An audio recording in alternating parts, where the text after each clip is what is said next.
ഈ ഉസ്താദ് ഇങ്ങനെ ഇടപെട്ടിട്ടുണ്ടെന്നെങ്കിൽ ഉസ്താദ് സുന്നി വിഭാഗത്തിൽപ്പെട്ടാണെന്നാണ് അറിയാൻ കഴിഞ്ഞത്.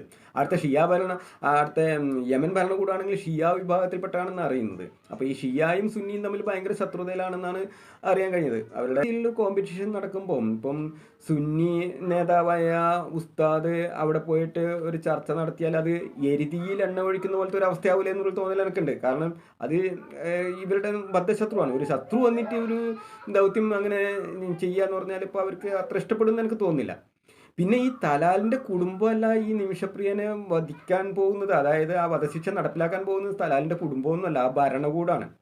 അപ്പോൾ ഒരു ഭരണകൂടത്തെ കയ്യിലെടുക്കണം എന്നുണ്ടെങ്കിൽ ഒരു വ്യക്തിക്കാവുമെന്ന് എനിക്ക് തോന്നുന്നില്ല. ഒരു ഭരണകൂടത്തെ കയ്യിലെടുക്കാൻ മറ്റൊരു ഭരണകൂടത്തിനെ ആവുള്ളൂ.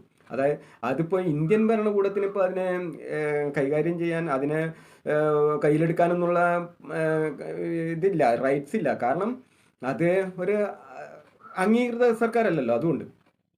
അതേസമയം മറ്റ് ഏതെങ്കിലും ഇന്ത്യയുടെ സുഹൃത്തുക്കളായ ഷിയ ഭരണകൂടങ്ങൾ ഉണ്ടെങ്കിൽ അവരെ ഉപയോഗിച്ചിട്ട് നമുക്ക് ഈ ഭരണകൂട